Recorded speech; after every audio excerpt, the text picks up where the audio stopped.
night falls. Our cities glow with stars of our own making, suspended on street lamps or dipped in color and buzzing with neon. The road home flows like lava from the sacred mountain. Our porch light flickers. The television washes away our cares with its technicolor glow. And the refrigerator hums, spilling cold illumination across the floor. We live in a world of artificial light and genuine darkness. And no matter what they've told you, the former is no defense against the latter. Hello, freaks and freethinkers. This is Radio Ghost Town, and I'm your host, Deep Amber, coming to you from the relative safety of an undisclosed location. Tonight is part 3 of our ongoing series, The Serpent Whispers, exposing and investigating the greatest conspiracy in the history of the world. Since we've started this journey, I've heard a lot of interesting thoughts about the nature of evil and the devil himself, both from the callers we spoke to last time and from you freaks and freethinkers who've contacted me since. Your varying levels of confusion, delusion, and outright insanity have made it abundantly clear to me that we cannot possibly move forward until we've gone backward. Back to the very beginning. First, the basics. When I say conspiracy, please do not jump to shapeshifters, mind control, and underground bases. These things may or may not come in time, but for the purpose of our discussion, the conspiracy is a carefully laid and far-reaching master plan.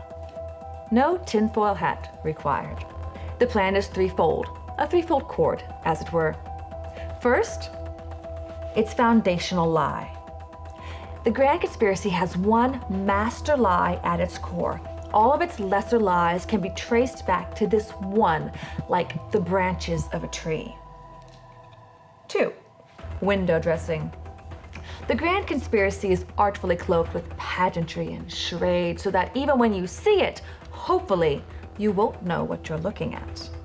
And 3, the end goal.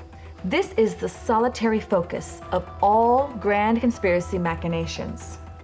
It is only known to the inner circle of the adept and kept carefully hidden from the outside world.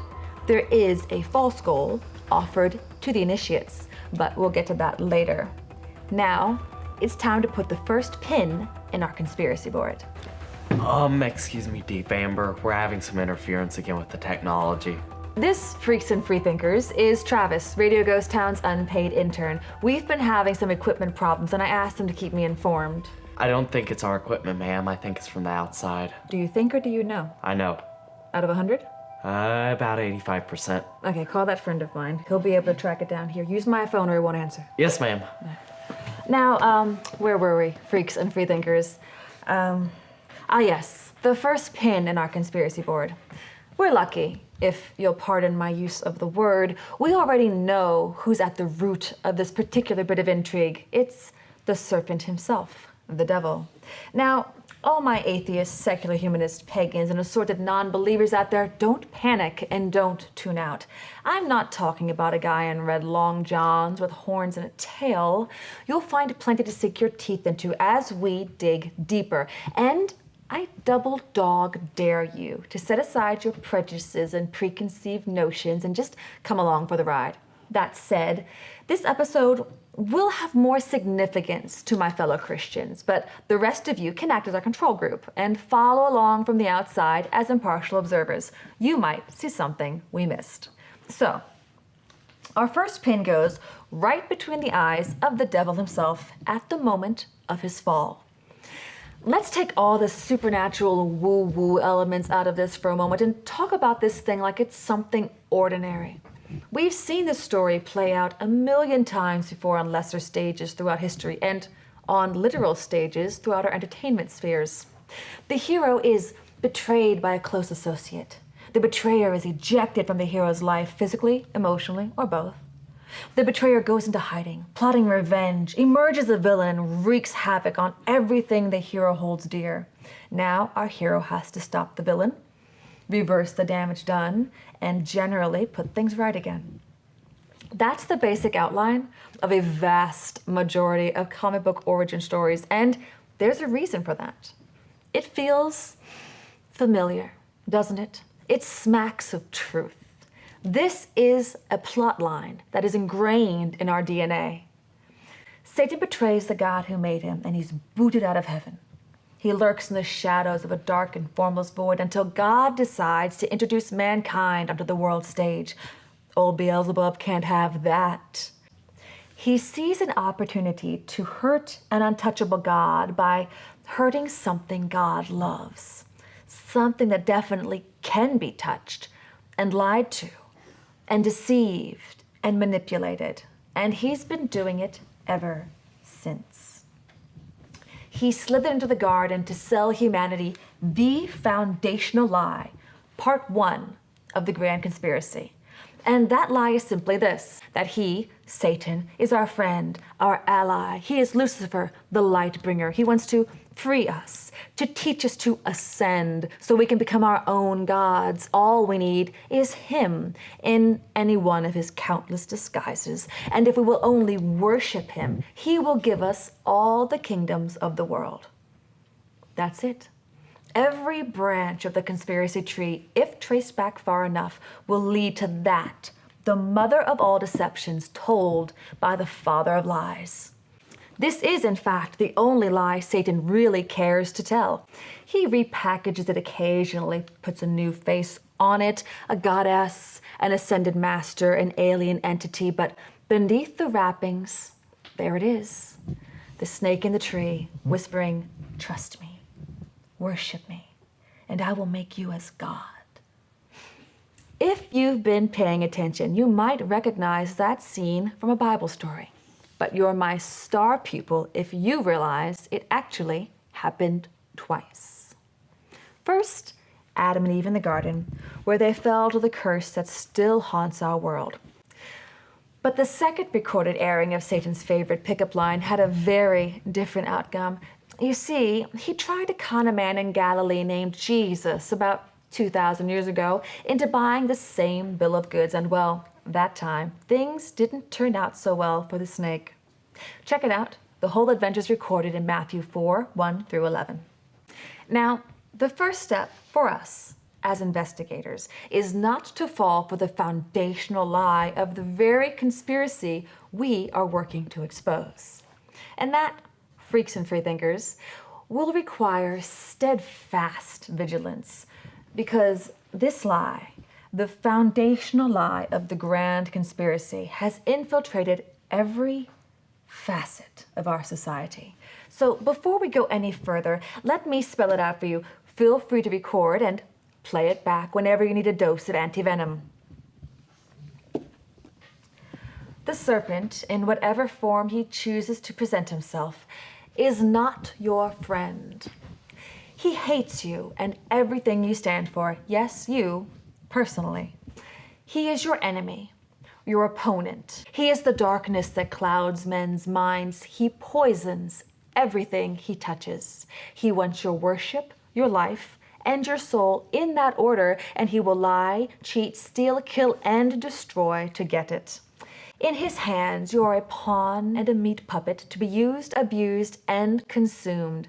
Nothing he offers you is worth the price he demands in return.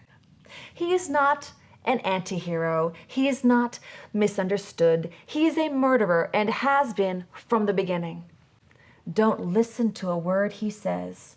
Turn your backs on him and run, little ones. Get away while the getting's good. Arm yourselves and join the fight. Now I hear some of you crying out in distress. Deep Amber, you say, what can I do? How can I defend myself from such an ancient and cunning foe? Well, stay tuned. That's what this show is all about. And, spoiler alert, that old serpent ain't what he used to be. Now, something I said a moment ago bears repeating. You might have missed it. I said the serpent in whatever form he chooses to present himself, is not your friend. He has, in fact, many forms. That's the reason for the pageantry and charade that makes up part 2 of the threefold conspiracy chord. As we continue to expose old Scratch's workings and pick apart his master plan, we will learn to recognize him no matter his disguise. I promise. For now, let's ask ourselves, and I'm speaking to my fellow Christians out there, if this is all a bunch of hooey, and if your favorite host, Deep Amber, has devolved into one of those religious nuts, then why are we the only ones who aren't allowed to talk about the devil? Recording artists can worship him, Hollywood can make a hero of him, and at least half the lunatics on a certain social media video sharing platform can invoke him. But if we pipe up with a word of warning, we are, what? Crazy, narrow-minded, fanatical, censored. Weird, isn't it? The way they turn on you, it's almost like, well, it's almost like they worship him, isn't it? And that brings us to the third part of the Grand Conspiracy's central chord, the ultimate final goal, which is this: the destruction of God's creation, including the total corruption of mankind because we're made in God's image, and the establishment of a satanic kingdom where he can rule in defiance of the one true God.